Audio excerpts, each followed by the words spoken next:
tiene sentido cuando tú representas para poder transmitir, ¿no? Para poder transferir, controlar, para poder gestionar los derechos o posiciones jurídicas derivados de ese derecho, para poder colateralizarlo, entregarlo en garantía. Y entonces, esta tecnología que nos permite esto, pues nos permite desde cualquier punto del mundo, por ejemplo, funcionar en Ethereum, funcionar en Bitcoin y hacer transacciones globales. Y además, sin poder ser manipuladas inicialmente. Una red en la que tú decides cuál es la tipología de redes en la que no voy a entrar. Hay una segunda cuestión que es muy importante que conviene destacar, que es la custodia. Y este tipo de tecnología nos permite hacer autocustodia. Y esto, claro, esto rompe el sistema tradicional pues de los mercados de valores, del dinero tokenizado, de cualquier tipo de activo en el que necesitas un tercero con una determinada licencia para hacer autocustodia. Pero si tú la puedes hacer, y la mayoría de los, más del 52% de los Bitcoin están en autocustodia, están en wallet autoalojadas a nivel mundial en el que tienes que hacer una trazabilidad enorme en el que hay pocas empresas que realmente te den fiabilidad para esa trazabilidad. Por ejemplo, pues puede ser Chainalysis, puede ser una de las empresas que te puede hacer esa trazabilidad, pero no te dice quién está detrás de la wallet, tienes que indagar mucho más. Entonces, la autocustodia frente a la custodia de prestadores de servicios rompe el sistema y es disruptivo, porque para tener Tether, que está en El Salvador, pues yo no necesito a nadie, yo puedo hacer autocustodia de Tether, no necesito a ningún banco. Entonces, pues Tether se va a El Salvador porque las normas son las mejores para él y él decide que ese es su lugar, su jurisdicción, su foro shopping. Y entonces, a nivel global, pero en Europa no se pueden hacer ofertas de Tether. ¿Por qué? Porque Tether ha decidido que no quiere cumplir la regulación de MiCA, la regulación sobre stablecoin, pero no ha bajado el número de usuarios en Europa de Tether, desde que está prohibido hacer ofertas de Tether.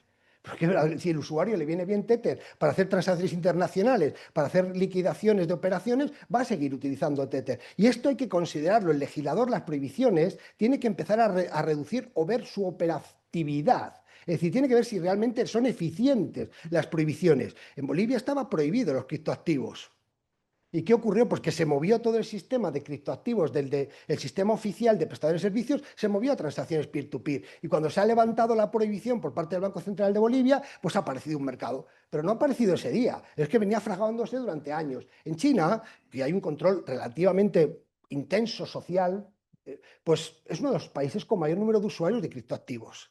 Y esto es innegable. Aparte que haya 1.000 millones de personas, es que los chinos funcionan con criptoactivos. En África, el país que más usuarios tenía, pues era Nigeria. Y en Nigeria había una prohibición absoluta, pero es que en Nigeria la mayoría de la población está desbancarizada. Y como están desbancarizados, el uso de criptoactivos le venía extraordinariamente bien. Y entonces daba igual que tú prohibieras. Cuando fueron con su Enaira, su CBDC, su moneda digital de Banco Central, fracasaron. ¿Por qué? Porque ya no tenías mercado. El mercado ya utilizaba stablecoin, entre ellos Tether. Y entonces, cuando tú has llegado como legislador, has llegado ya muy tarde, ya te han superado la tokenización del dinero, te has sacado del mercado a ti. Tú ya como Banco Central no puedes hacer nada. Tanto ya no tienes alternativas, tienes un momento para hacerlo. Y si no lo haces en ese momento, vas a caer.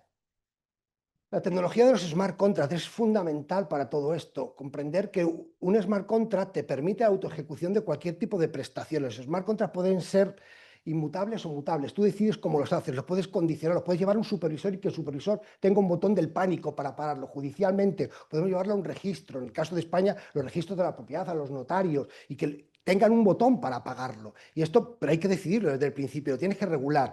¿Qué país ha regulado los smart contracts? ¿Qué país ha regulado los smart contracts? Los smart contracts se activan mediante los llamados oráculos. ¿Qué responsabilidad tiene un oráculo que determina cuando un smart contract, una prestación de un contrato? Por favor, no llamemos al smart contract contrato inteligente. Ya sé que somos tendentes a ello, pero llamémosle smart contract. Pues sí, aunque no sea castellano, porque es que si no lo demás produce una confusión. El smart contract puede integrar prestaciones de un contrato, de un negocio jurídico, de un acto administrativo. Yo estoy dando una formación para un ayuntamiento en España para que hagan el procedimiento administrativo completo en smart contract.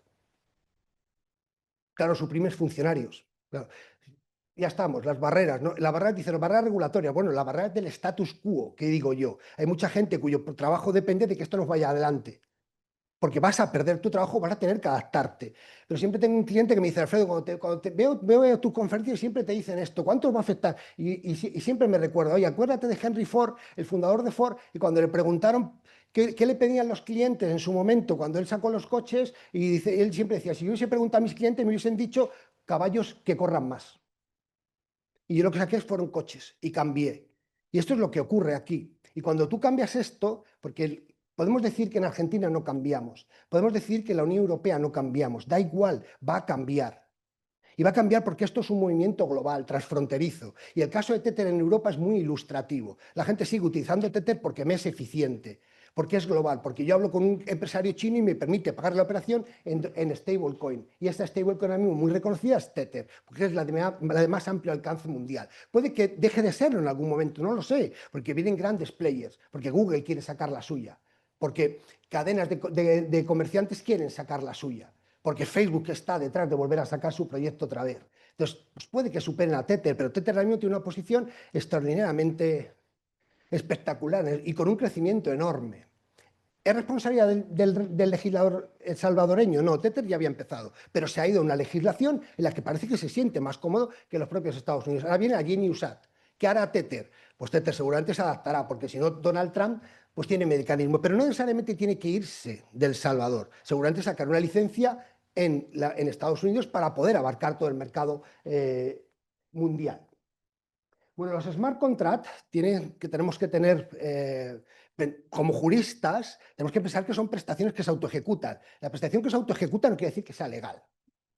Dejémoslo claro, la prestación que se autoejecuta puede que sea ilegal, puede que sea nula, puede que tenga un vicio de nulidad, puede que no haya un consentimiento, puede que falte una relación, pero cierto y verdad es que se autoejecuta en los términos en los que se ha pactado. Y esto da seguridad a las tokenizaciones. Cuando tokenizas en general, luego ya entramos en mercados más cualificados. Cuando tú tokenizas en general, cualquier tipo de activo, y lo hemos visto con el arte o lo estamos viendo con el dinero, pues en realidad los smart contracts lo que te aseguran es la prestación. Y claro, cuando metemos smart contracts ligados a un activo digital tokenizado, le estamos dando una seguridad en la ejecución de la prestación. Las conocidas como cartas de crédito que se utilizan en el comercio internacional, pues parece que tienen poco futuro, porque tú vas a poder comerciar con un comerciante chino y asegurar la entrega de las prestaciones según haya entrega contra pago, te entrega la mercancía y te entregan el pago porque ya has programado el pago en dinero tokenizado. Pero tienes que tener tus activos tokenizados. Y entonces a veces nosotros en Europa nos hemos puesto obcecados en que solamente hacía falta una prestación tokenizada y la otra prestación podía venir vía bancaria y esto claro ya no es lo mismo, ya has alterado la relación. Entonces, la auténtica eficiencia viene cuando tienes tokenizado. Por eso hay un orden para tokenizar activos. Y aunque lo explicaré, yo creo que el dinero tokenizado es uno de los activos primeros que tienes que tener en un mercado. Tienes que tener una regulación sobre tu dinero tokenizado. Por cierto, las críticas que yo haga aquí sobre ordenamientos jurídicos son de buena fe. Lo hago para que mejoremos. Y el primer ordenamiento jurídico al que yo critico es al mío, que es a la Unión Europea. ¿Vale? A pesar de que hemos sacado 5 reglamentos, que lo he dicho antes y lo reitero ahora, en España nunca hubiésemos sacado estas normas por nosotros mismos. Nosotros tenemos el impulso de la Unión Europea. Lo impulsen los alemanes, lo impulsen los italianos, los franceses, sean quienes sean. Pero en España no hubiese idea de esto. Alguna comparecencia que se ha hecho en el Congreso es tremendamente doloroso ver el nivel que hay de conocimiento sobre esta materia, sobre los diputados. ¿Vale? Entonces, nosotros tenemos la inmensa fortuna de que la Unión Europea ha decidido apostar por esto, no solamente en lo que ha hecho, sino en todo lo que viene. Y nuestros supervisores, la CNMV, el Banco de España, apuestan, particularmente la CNMV. O sea, si yo tuviera que elevar a los altares a alguien de mi país, lo haría con Fran del Olmo. ¿Vale? ¿Por qué? Porque cuando tienes un problema de esto, Fran te lo soluciona y si no busca cómo arreglarlo, porque él entiende la innovación, pero no todo el mundo funciona así en los supervisores. Por ejemplo, aquí yo creo que en Argentina se está haciendo una gran labor dentro del marco normativo que existe. ¿Vale? Dentro de las posibilidades legislativas, que yo lo entiendo, ¿no? Pero yo no estoy de acuerdo con lo que se está haciendo. Creo que se ha quedado corto. Creo que hay que apostar mucho más. Pero cuando hablo con el supervisor digo, es que no puedo hacer más. Bueno, pues tienes toda la razón. Es que veo tu ley, veo tu regulación y veo que has hecho lo máximo. Pero hay que poder hacer más porque si no, alguien lo va a hacer por ti. La cuestión está en que aquí, si tú no lo haces, alguien lo hace por ti. ¿Cómo los smart contracts sobre el carácter obligacional y jurídico real? Esto es importante destacarlo. Cuando nosotros tokenizamos y utilizamos un smart contract, por ejemplo, para tokenizar los derechos sobre un vehículo, ¿cómo sabemos que el vendedor del vehículo es el propietario? ¿Cómo sabemos que yo compro y adquiero la propiedad de ese vehículo. Hay un aspecto jurídico obligacional o jurídico real también. Pues esto depende de las normas de cada jurisdicción. Seguimos aplicando normas de jurisdicción. Cuando en los principios de UNIDROIT, de los que también se hablará posteriormente en alguna mesa, en los principios de UNIDROIT, cuando tú un activo lo vinculas con un criptoactivo, con un activo virtual, con un activo digital, véanse estas tres terminologías como sinónimas en esta exposición: digital, virtual y criptoactivo. Pues esa vinculación determina que aplican las reglas del país donde está el activo físico que tú estás transmitiendo, sea un inmueble, sea un vehículo. El hecho de que a ti te transmitan un token que represente un vehículo no quiere decir que te conviertas en propietario. Necesitas una norma de amparo que determine que quien se apoya en un DLT tiene presunción de veracidad ese DLT y le genera una adquisición a non domino. Por lo tanto, no importa si yo actúo de buena fe, yo adquiero la titularidad de ese derecho real. Pero para eso hace falta una norma que expresamente lo diga, porque quien no es propietario no puede vender un activo, salvo que la norma lo diga. Esto es lo que ocurre en los mercados de valores tradicionales. Esto es, por ejemplo, lo que se ha hecho en Alemania, en Italia, en Francia, en España, en Luxemburgo, sobre la adquisición de acciones. Si tú crees en lo que tú confías y ves en un DLT quién es el propietario, aunque no lo sea, te conviertes en titular. Es el funcionamiento tradicional de los registros de la propiedad. La presunción, la imagen que te da una fuente fidedigna de ello. Por ejemplo, cuando ustedes compran un Bitcoin, ¿cómo saben que son propietarios? No lo saben. No tienen la seguridad de que son propietarios. Pueden ser poseedores de ese Bitcoin, pero ¿cómo saben que el que se lo ha vendido era propietario? No lo saben, pero en algunos códigos tenemos una norma en la que te dicen si tú compras de un prestador de servicios que tiene una tienda abierta al público, en códigos del siglo XIX te conviertes en propietario. Entonces interpretamos que cuando compras en Binance te conviertes en propietario porque hay una tienda abierta al público autorizada. Pero cuando haces transacciones peer-to-peer, ya no hay una tienda abierta al público. Y por tanto, si el que te ha transmitido el Bitcoin no era propietario, tú no te conviertes en propietario del Bitcoin.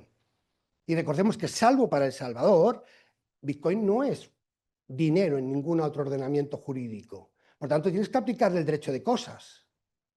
Y a ese derecho de cosas, ¿cómo transmites esa propiedad? Necesitas una norma de amparo. Yo la he pedido en la Unión Europea, pero no la tenemos. Sí la tenemos para las acciones tokenizadas, pero no la tenemos para el Bitcoin, porque no son instrumentos financieros. Nosotros regulamos, pero se nos olvidan los aspectos jurídico-privados. Y eso hay que tenerlo en cuenta porque la tokenización tiene que desenvolver todos los efectos. Fíjense, solamente voy a hablar de esto porque Martín va a hablar luego mucho y bueno sobre los principios de UNIDROIT. En el principio 6 de UNIDROIT, pero UNIDROIT no es una norma vinculante. UNIDROIT lo que te da son unos principios para que los estados los integren y lo que regula son los aspectos jurídicos privados, lo que los mercantilistas trabajamos y los civilistas, que también hay. Los civilistas y mercantilistas del derecho privado trabajamos cómo desarrollar las transacciones, cómo se despliegan los efectos. Y el principio sexto lo que ha instaurado es una regla de sustitución de la legitimación por la posesión. Nosotros, un bien mueble, presumimos legítimo al que lo tiene en control, lo que tiene poseído, por lo tanto físicamente lo tiene, pero un Bitcoin, ¿cómo lo tienes poseído? Lo que tú tienes es el control de acceso y por eso el principio 6 te dice, presumimos que hay control cuando eres la única persona que puedes acceder a ello, cuando puedes ejercitar todos los derechos derivados de ello y cuando puedes impedir que otra persona lo haga.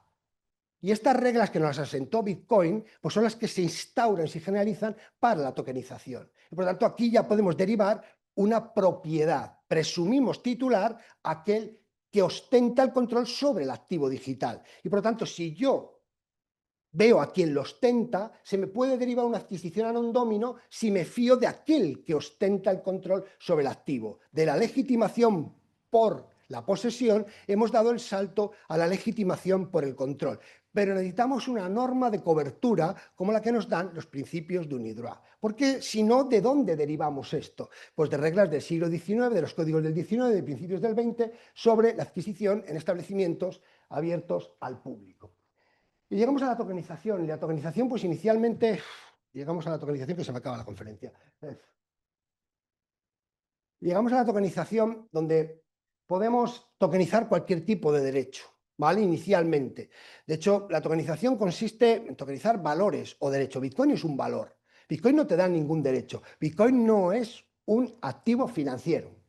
No lo es. Y por lo tanto necesita una regulación diferente, distinta. un enfoque alternativo, porque no te da derecho a nada. Tú no tienes derecho a pedirle una deuda, una participación en una sociedad, tú no tienes derecho a nada. Es un activo de inversión. Punto. Ya está. En algunos estados, si lo reconocemos, será dinero, será moneda de curso legal. Por supuesto, yo puedo pagar en Bitcoin, pero en España y en la mayoría de los países lo que dicen es pásate por la caja de Hacienda. Porque tú, a ver cuánto te costó el Bitcoin cuando lo compraste y cuánto te cuesta ahora cuando tú lo sueltas. Y esa diferencia de valor me tributas por ello. Entonces, claro, pagar el taxi con un Bitcoin, pues a ver qué has hecho. Porque cuánto te costó cuando tú compraste el Bitcoin y cuánto vale ahora. Entonces la gente ya, en España puedes pagar Bitcoin puedes pagar el taxi con Bitcoin, pero piénsatelo, a ver si te va a venir la agencia tributaria, ¿vale? Y la agencia tributaria es implacable, ¿vale? O sea, en España es implacable. Ayer el taxista decía, este Messi creía que no iba a pagar impuestos en España y le tocó pagar. ¿Eh? Por cierto, se me ha olvidado decir una alegación. Para mí Messi no es el mejor jugador del mundo, lo es Maradona. Lo dejo claro para si genera algún tipo de suspicacia aquí, pero lo siento, discúlpenme. Bueno, el proceso de tokenización puede ser, bueno, no sé, yo creo que, bueno, no entramos en la discusión, Roberto. El proceso de tokenización pues empieza por verificar la propiedad o asentar normas de transmisión a non domino, ¿vale? Asentar una presunción de que el control del activo te da frente a terceros esa imagen, ¿vale? De que tú eres el titular del activo y por lo tanto el tercero que lo adquiere de buena fe puede adquirirlo de quien no lo es. Porque verificar la propiedad de todos los activos va a ser complicado. Podemos hacerlo en el sector inmobiliario, por ejemplo, en sectores muy concretos, en que hay una figura que se responsabilice de verificar esa propiedad, pero no podemos hacer una generalización en la tokenización. Y a partir de aquí lo que hacemos es añadir una representación en la blockchain. Cuando hablamos de representación, lo hablo en sentido amplio, no solamente representar algo, sino también incorporar el derecho, por lo tanto, crear valores mobiliarios, ¿vale? Dentro de una blockchain, y a partir de aquí se emite el token y empieza su negociación. Los beneficios de la tokenización son enormes, y esto, quien haya estado en una tokenización y lo haya visto, quien haya estado en un sandbox, por ejemplo, pues Fran es el responsable máximo del sandbox, lo puede decir, pero yo he participado en algún proyecto de sandbox y hemos visto las eficiencias inmensas de una tokenización de valores, por ejemplo, pues es que a partir de ese momento hay poco que discutir. Lo que tenemos que discutir es cómo lo implementamos, cómo vamos sustituyendo un sistema por otro. ¿Vale? ¿A qué velocidad lo vamos haciendo? Con periodos transitorios y diciéndole a la gente o te transformas o te vas al paro. Hay gente que va a perder su puesto de trabajo. Perdónenme si hay aquí alguien, por ejemplo, de sistemas o cámaras de compensación. ¿Vale? Perdónenme, no es una agresión. Digo que hay que transformarse. Allí, por ejemplo, BME, que es quien tiene todos los operadores de mercado en España, desde mercados con sistemas de compensación y el DCV, el Depositario Central de Valores, lo que ha hecho es comprar un mercado secundario para la tokenización de instrumentos financieros. El más importante que había, el más desarrollado. Por lo tanto, lo que ha hecho ya es prever su adaptación. Esto es como la tokenización del dinero. SWIFT lo que está haciendo es, yo tengo los días contados. Aquí tenemos a Cuba que se está saltando todo el embargo norteamericano. Tenemos a Rusia que se está saltando todos los embargos de la guerra. ¿Y cómo lo está haciendo? A través de activos digitales. Suyos o extraños. Por ejemplo, el de China, la CBDC China. Y entonces yo me lo salto. Por lo tanto, SWIFT lo que está haciendo es convertirse en un puente entre TradFi, finanzas tradicionales, y DeFi. Y creando la mayor red blockchain para ser una red blockchain cero que dé soporte a L1, a capas L1 para hacer interoperable todos los mercados bancarios.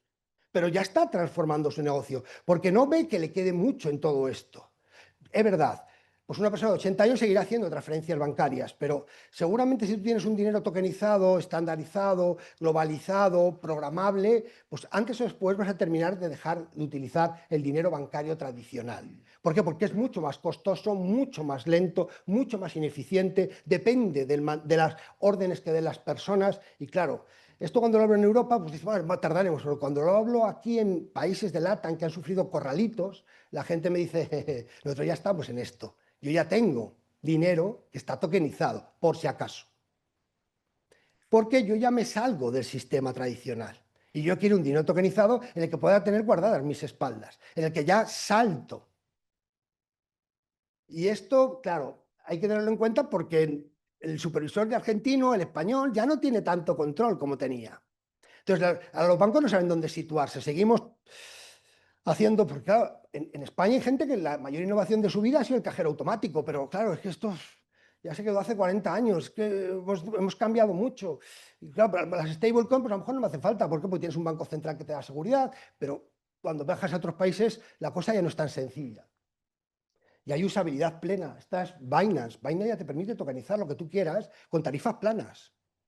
Pero Binance lo que te dice en el ámbito regulatorio, asegúrate de que cumples la ley en el ámbito regulatorio. ¿Vale? Porque no todo el mundo puede tokenizar todo. Pero yo te dejo usabilidad completa. Y Amazon te dice lo mismo, ya te pone una red a su disposición para que tú tokenices lo que tú quieras. Por tanto, la usabilidad es plena. Entre las plataformas y la inteligencia artificial ya prácticamente no necesitas ni hacer código, ya te lo hacen ellos. El código que tú necesites será estandarizado más o menos, pero tú ya puedes tokenizar tus activos. Otra cosa es si te sales del marco normativo, si tú te dedicas a tokenizar acciones fuera de la RG 1081 aquí en Argentina. Cuidado porque eso es ilegal. Si tú tokenizas acciones en España y no tienes lo que llamamos una entidad responsable de la inscripción y el registro de los instrumentos financieros. Eso es ilegal. Pero todo, claro, ahora tenemos que ver qué está regulado. Estos son datos, proyecciones de datos.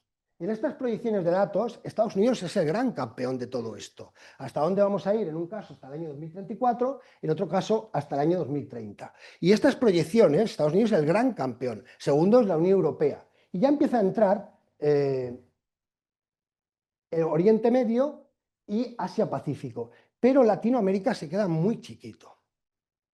Y se queda muy chiquito porque aquí hay estados dentro de la OTAN que van lanzados.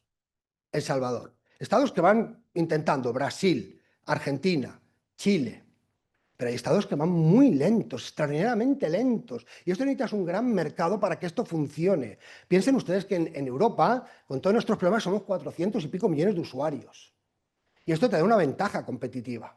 Entonces aquí necesitas unificar, necesitas hacer un gran mercado en el que estandarices normas, en el que estandarices las blockchain, cómo se van a hacer las transacciones, que crees puentes entre ellas para poder hacer un gran mercado, porque si no te vas a quedar así chiquito. Aquí es una proyección hasta el año 2034 y lo único que hace es prorrogar justamente lo que tenemos ahora. Aquí hay estados, muchos de ellos, la gran mayoría, que han dado muy pocos pasos en este sentido. Y hay mucha voluntad de hacerlo, de los operadores, de los supervisores, pero el legislador no tira para adelante. Y sin legislación hay cosas que no se pueden hacer, sobre todo aquello que ya tiene una forma predeterminada para hacerse. El mundo es muy complejo y algunos van cambiando de color. El color verde ese intenso de Estados Unidos se lo deben a Donald Trump, ¿vale? Yo no sé si esto será bueno o malo. Yo tengo la responsabilidad de que yo defiendo esta tecnología porque creo en ella, pero a mí me da miedo de que esto se fuera algún día. Siempre me decían, Alfredo, ¿y si se cae todo? Tú que vas promulgando los beneficios de todo esto, vas a hacer. Entonces yo cuando los estados van regulando, digo, yo me voy quitando responsabilidad. O sea, cuando Europa saca los reglamentos, yo soy menos responsable. Cuando en Argentina sacan sus resoluciones, digo, ya puedo hablar en Argentina, porque les diré que soy un supervisor. O sea, claro, el problema es cuando vas a un estado y no tienes regulación y promueves esto, ¿no? Pues Panamá, por ejemplo, Costa Rica, Colombia, Perú, o sea, son países que no tienen México tiene una regulación catastrófica. Si hay aquí algún mexicano, yo voy y se lo digo claramente por qué. De hecho, hay una regulación que es contraproducente. O sea, está haciendo que grandes players se vayan de México, porque no han sacado una regulación adecuada y esto hay que acertar en ello. Los países de Oriente Medio están absolutamente descabalgados. El petróleo se acaba, tiene una fecha de caducidad y hay que buscar un negocio alternativo. Y se han convertido en estados alternativos a El Salvador. Nosotros allí en España, cuando un proyecto es tremendamente innovador, disruptivo, pero vemos que no encaja en MiCA, le damos un consejo, El Salvador u Oriente Medio. Estas son tus dos alternativas. Porque antes lo mandábamos a Suiza, pero es que incluso Suiza ya se ha quedado corto respecto de El Salvador o de Oriente Medio. Allí Emiratos Árabes Unidos, Qatar, por ejemplo, es que están en un plan absolutamente innovador. En Dubái se ha producido la primera realmente tokenización inmobiliaria directa en el mundo. Y esto es un cambio absoluto. Nosotros, Xavier y yo hace poco estuvimos participando en unas jornadas en el Colegio de Registradores y ellos están viendo que hay que cambiar el modelo. No digo echar a nadie, no digo echar a los notarios, a los registradores, pero hay que cambiar el modelo y el sistema, porque la tokenización inmobiliaria te da un mercado. Han vendido pisos en Dubái en un minuto, porque son mercados globales y adquieres no un derecho jurídico obligacional frente al propietario, no, adquieres una parte alícuota del activo. porque es... Claro, los mercantilistas siempre tenemos ahí una beta, que es el derecho concursal. Cuando haces algo, no te olvides nunca del derecho concursal. El derecho concursal es un enorme laboratorio para examinar las instituciones. Si cae en concurso el emisor, ¿qué tienes? ¿Un derecho en el concurso? Pues esto va a ser complicado. ¿Qué tienes? La propiedad, y puedes irle al juez y decirle, saca mi derecho del concurso y dámelo porque es mío. Entonces estamos bien tokenizando. Y ahí es donde hay que llegar. Con un proceso largo o corto, pero tenemos que conseguir y lograr ahí. El derecho concursal nunca se puede olvidar, ¿vale? Particularmente si tú eres el concursado, no se te olvida. Pero si no lo eres como jurista, tienes que investigar cómo queda la situación, qué tienes y qué te van a dar y a rentabilizar.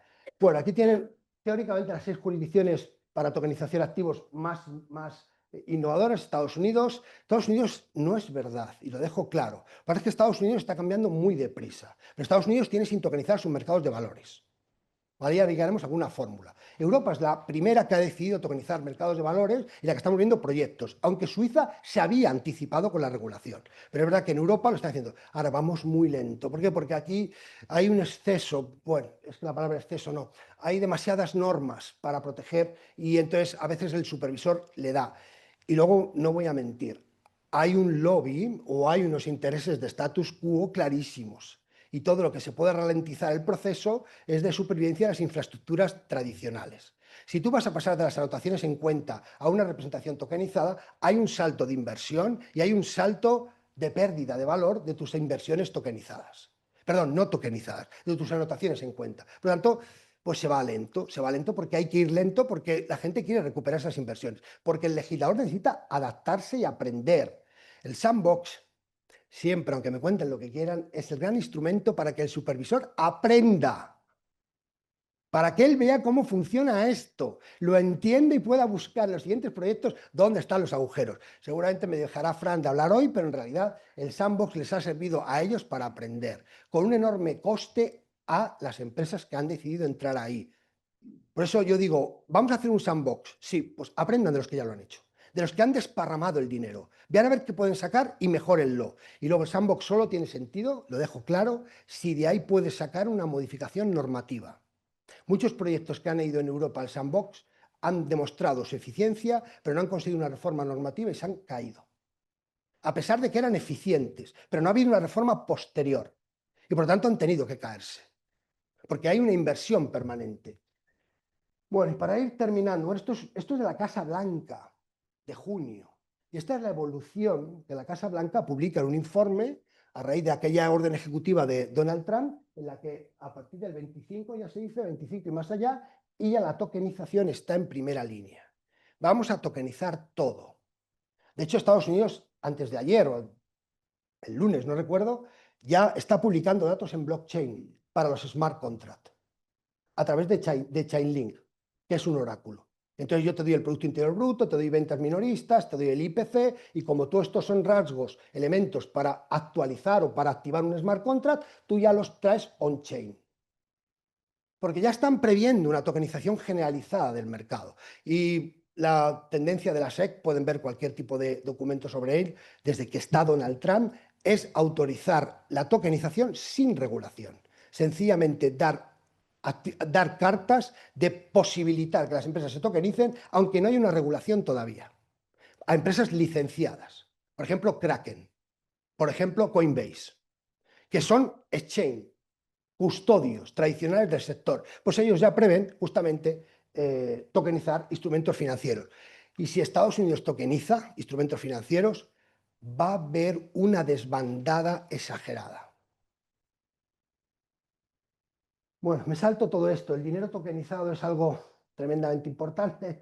Claro, aparece la GeniUSAT y aparece un Estado en Estados Unidos emitiendo su propia stablecoin, acogiéndose y aplicando la normativa de la GeniUSAT, que ni siquiera todavía se está aplicando. Todavía los organismos federales tienen que ver cómo aplican esto. Pero ya aparece un Estado que siempre ha sido muy innovador, fue uno de los primeros que reguló las DAO, por ejemplo, y que ahora regula su propia stablecoin. ¿Por qué? Porque ha visto un negocio, una forma de financiar sus propios recursos. Entonces yo tengo dólares respaldados por deuda pública norteamericana, esto va a dar en depósitos, me va a dar un dinero en la deuda pública norteamericana y con esto yo voy a financiar escuelas.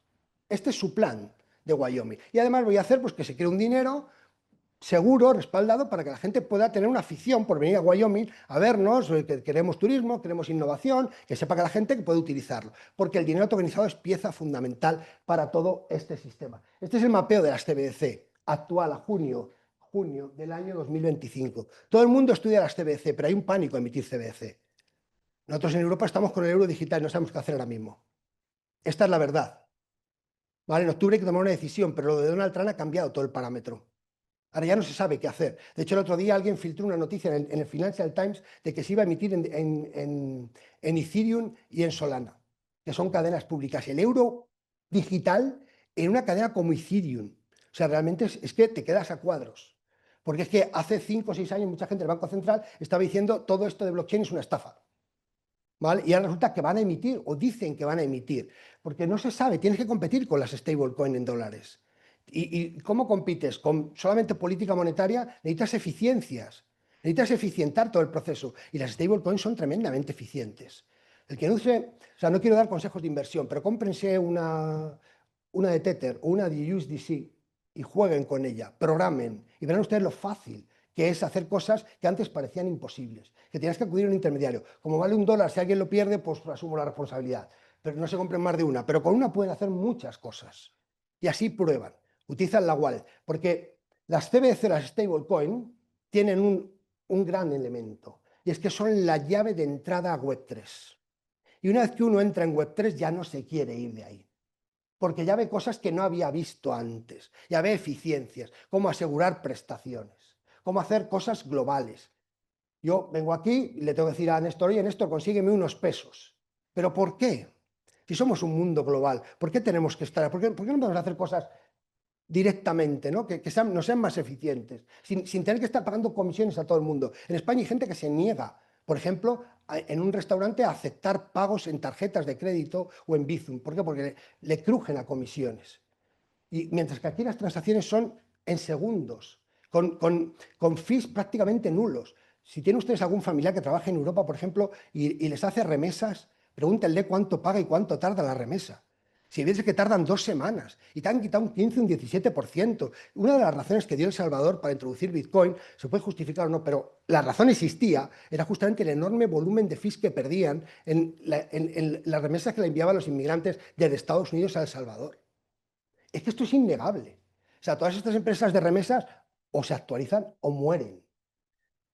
Bueno, claro, llegamos a DeFi. Esta es otra pieza fundamental de la tokenización. Valentina, sé que me vas a echar directamente. Voy a tardar 5 minutos más y me voy. DeFi, hemos empezado tarde, lo dejemos claro. No me... De hecho, yo creo que hemos empezado a las 10, ¿no? Más o menos. DeFi es una palanca enorme de toda la tokenización, porque DeFi te da una liquidez extra. Tú en un mercado necesitas liquidez. Si no tienes liquidez, da igual que tú tokenices, lo vistas o hagas lo que tú quieras. Pero DeFi te da una liquidez extra porque te permite colateralizar. Y al permitirte colateralizar cualquier tipo de activo tokenizado, pero tiene que ser tokenizado, tú ya tienes una liquidez extra en ese momento porque tienes el importe de lo que a ti se te ha prestado. Es un banco de pruebas enorme, pero aquí ya conocemos, hay estafas, lo dejo claro. Pero, por ejemplo, yo no conozco ninguna plataforma que haya quebrado. ¿Por qué? Porque hay una sobrecolateralización en las garantías. Cuando tú pides algo, tienes que dar un colateral del 140%. Y ese colateral, en cuanto baja de mercado, sea Bitcoin, sea Ether, que también se puede utilizar, sea Ether, sea USDT, sea lo que sea, cuando baja de su precio de ese 140, te lo ejecutan con smart contract. Y claro, esto plantea muchos problemas jurídicos. ¿Esa ejecución es válida? ¿Esa ejecución permite la transmisión de la propiedad a aquel que lo compra en mercado? ¿Puede en Europa, en España, por ejemplo, yo no sé, no recuerdo bien aquí en Argentina, tenemos la prohibición del pacto comisorio? El acreedor pignoraticio no se puede quedar el activo, ¿vale?, en cumplimiento de la obligación, tiene que sacarlo a liquidación. Bueno, pero aquí no sabemos si se lo queda. Aquí lo cierto es que se ejecuta a mercado, que lo puede comprar el acreedor pignoraticio, no como última, sino que lo puede comprar en ese momento y se le paga el préstamo y el resto se le devuelve al acreedor, al deudor, con la deuda garantizada. Entonces, claro, este sistema, el BIS, que es el Banco de Pagos Internacionales, el banco de los bancos centrales, ya dijo en el año 2022 en un informe, tenemos que ir a una tokenización masiva, porque la tokenización ahora mismo es una es un instrumento de ricos. Solo el que tiene activos tokenizados puede ir a DeFi. Y claro, la gente en España, por ejemplo, la mayoría de lo que tienen es un saldo bancario pequeño y su casa. Pues, ¿por qué no pueden tokenizar su casa para poder obtener garantías? Yo he hecho refinanciaciones en un minuto. Vayan ustedes a hacer una refinanciación hipotecaria en España y menos de un mes no hay quien te lo quite. Pero he hecho una refinanciación en un minuto de una empresa que ha pasado de una plataforma del 7 a otra del 5%. Y ha refinanciado en un minuto. No puedes competir contra esto porque esto es tecnología pura. Y si la plataforma no es una estafa, los riesgos prácticamente no existen. Y hay plataformas que ya conocemos, que llevan desde el año 2017 más o menos, que empezó DeFi, que son extraordinariamente eficientes. Muy importante otro paso para la tokenización, y esto no se me puede olvidar, la identidad digital. Y esto hay que regularlo, porque si no regulas la identidad digital, vas a perder el control como Estado, vas a perder tu soberanía, vas a perder. Y necesitas una identidad digital que permita a los usuarios actuar en los mercados bajo reglas de privacidad, de anonimato, incluso pseudoanonimato, ¿vale? Pero además vas a poder controlarlo. Y además vas a poder hacer que esos usuarios actúen en el mercado bajo reglas determinadas. Y también es muy importante darle valor jurídico a los deletes. Y esto es una norma que nosotros aprobamos en el año 2024, un reglamento europeo por el cual se le da valor jurídico si se cumplen determinados requisitos. Es decir, lo que está en el DLT, en un DLT, se presume que tiene validez y que tiene presunción de veracidad. Por lo tanto, la unicidad, la inmutabilidad del DLT se acredita si reúne determinados requisitos. Esto es el reglamento EIDAS 2. Bueno, me salto, como esto lo va a tocar Fran, aquí es un mercado tradicional. En un mercado tradicional tú tienes que pagar al menos 5 comisiones a los dos brokers, al mercado, a la cámara de compensación y al depositario central de valores. Y dices, aquí una pyme lo va a pasar mal. Una pyme negociando en un mercado secundario con 5 comisiones, a ver quién va a querer lo tuyo. O eres Telefónica al BBVA o va a ser difícil que tú puedas vender aquí tu producto. Y esto es un mercado secundario de los que se están aprobando en la Unión Europea, a la derecha, en el que incluso se prevén transacciones peer-to-peer. ¿Por qué? Porque se han eliminado los riesgos de contraparte. Hemos pasado de un temas 2 a un temas 0 segundos. En Europa algunas empresas están fascinadas por pasar a un temas 1 en mercados tradicionales. Fascinadas. ¡Oh, qué innovación hemos hecho! Espera, si aquí tenemos el temas 0. El temas 0 es el número de días que tardas en hacer una compensación y liquidación, que tardas en entregar el título contra el dinero tokenizado. Pues en DLT ya se ha pasado un temas 0 sin riesgo de contraparte porque se produce la operación atómica entrega contra pago. Pero tienes que tener activo tokenizado y el dinero tokenizado. Y voy terminando. Bueno, aquí traía las resoluciones de Argentina, que alguna crítica sí, una crítica constructiva, ¿no? Con el tema, por ejemplo, concursal, porque en Argentina no estamos haciendo una tokenización absolutamente directa porque el supervisor, el regulador está haciendo lo que puede, y esto es claro, dentro del marco normativo que tiene, ¿no? Por eso desde aquí, si hay alguien del legislador argentino, pues le digo que haga caso al supervisor, al regulador, y hagan una tokenización de verdad, que le legitimen para que le haga una tokenización completa, directa. Es decir, en que el instrumento financiero esté tokenizado. Aquí estamos tokenizando a través de una especie de espejo, una especie de una representación de ese activo que sigue en el depositario oficial.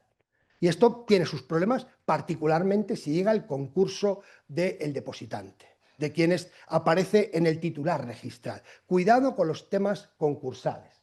Y en Estados Unidos, pues como no hay una tokenización, BlackRock, allí tienen ustedes al CEO de BlackRock, que claro, el CEO de BlackRock, pues iba a decir que manda más que Donald Trump, no, pero debe estar ahí entre las 10 personas que más mandan en el mundo. Está pidiendo como loco que se tokenicen todos los mercados de instrumentos financieros en Estados Unidos. Y entonces hay empresas que se están inventando otras alternativas. Por ejemplo, Robinhood, que tiene problemas en la Unión Europea.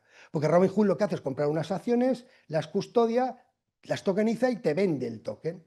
Y entonces, esto podríamos decir, ¿es un derivado? Bueno, claro, lo que pasa es que hace contratos particulares. Y entonces él te vende a ti y te recompra al valor de cotización del activo. Incluso de acciones que ni siquiera están cotizando, que no cotizan en un mercado secundario norteamericano. Y esto genera enormes problemas. Y esto, si Estados Unidos empieza a tokenizar todos los mercados, se acabó el problema. Para terminar, ya he hablado de Dubái. Esto, por ejemplo, es una tokenización, a mí me encanta. Y esto estamos tardando mucho en hacerlo porque hay demasiada gente involucrada. Brasil, por ejemplo, está haciendo con su moneda de CBDC, está haciendo proyectos de tokenización de llamado conocimiento embarque. Esto es un conocimiento embarque, el documento que tú mandas con la mercancía, ¿no? Que viene de China, y el documento va por un sitio y la mercancía va por otro. Y el documento a veces se pierde, se extravía, se duplica, se falsifica, se deteriora, llega más tarde, tiene la mercancía almacenada una semana en puerto porque el documento no ha llegado. Pero, pero si tenemos blockchain, ¿pero a qué estamos jugando aquí? Y entonces, UNCITRAL ya sacó una ley modelo en el año 2017. Hace 8 años que sacó UNCITRAL esto. En Europa solo la han aprobado, una ley derivada de ese modelo, de la ley modelo UNCITRAL, solo la han aprobado Francia y Reino Unido. Y en España estamos impulsando, pero el legislador pues, no lo ve, no termina todavía de ver la urgencia de esto. Pero estos son 3.000 millones de ahorro anuales, se calcula, en el tráfico internacional. Además de la seguridad absoluta y sobre todo lo más importante, como te ahorras el coste del conocimiento de embarque y de todos los seguros que tienes que sacar a raíz de ahí, permites a las pymes mejor exportación e importación. Por tanto, que una empresa pequeña, que ahora le cuesta mucho sacar su producto fuera, lo pueda abaratar a través de esta tecnología. Y terminando, hay gente que cree que estamos en el año 2005 al 2020 y entonces aquí DeFi ya es una innovación y se equivoca. Estamos en la barra de la derecha y aquí la tokenización, los activos digitales son o tienen que tender a ser la regla, porque además vienen los agentes autónomos de inteligencia artificial. Y esto es otro salto cualitativo, peligroso, pero es un salto cualitativo. ¿Por qué? Porque esto ya no es solo de empresas. Los agentes autónomos es un acceso ya individual. Ya la gente está contratando servicios financieros con agentes autónomos. Google te da un kit para que tú te lo construyas, Visa y Mastercard ya te dan una cuota fija para que tú tengas tu propio agente autónomo de pagos. Y por lo tanto, tu contraparte no sabe que está contratando con un agente autónomo. Y estos buscan el mejor producto. Si el mejor producto está en El Salvador, se van a ir a El Salvador. Ya acabamos con los mercados ineficientes, ¿vale? Es decir, estos mercados perfectos de Adam Smith ya son posibles y factibles, porque la información está ahí y tenemos un agente autónomo que puede gestionar, aprender y evolucionar. Y pongo un ejemplo que ayer conté en la cena, o empecé a contar en la cena, y que no me dio tiempo. Nosotros hemos hecho una prueba con agentes autónomos de inteligencia artificial en mercados tokenizados, ¿vale? En un espacio controlado. Y le hemos dado una inversión en USDT y le hemos dicho, búscanos una rentabilidad del 15%.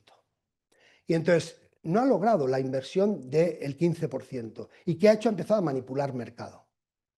Entonces, cuando ha manipulado mercado, le hemos sancionado, ¿vale? Y le hemos sacado la mitad del dinero de la wallet. Y entonces se ha revelado. ¿Y qué ha hecho? Abrir su propia wallet. Y ya no sabemos las contraseñas. Y entonces en su nueva wallet empieza a manipular el mercado y cuando tenemos el 15% nos lo manda a la wallet oficial. Entonces, cuidado con los agentes autónomos, pero hay que saber que la innovación, que la tecnología ya está ahí. Y aquí termino. ¿Quién ocupa el 1 y el 2? Y entonces aquí es muy difícil. Yo creo que el 1, antes de Estados Unidos, era DeFi y 2 era TradFi. Yo creo que ahora mismo las cosas se han invertido y uno es el sistema financiero tradicional y uno tiene que decidir qué hace, colabora con DeFi o sencillamente si pretende matarla va a morir el primero. Y esto es muy importante tenerlo en cuenta porque la regulación norteamericana, lo que está aconteciendo, nos lleva a una evolución diferente. Bueno, muchísimas gracias, disculpen por el retraso.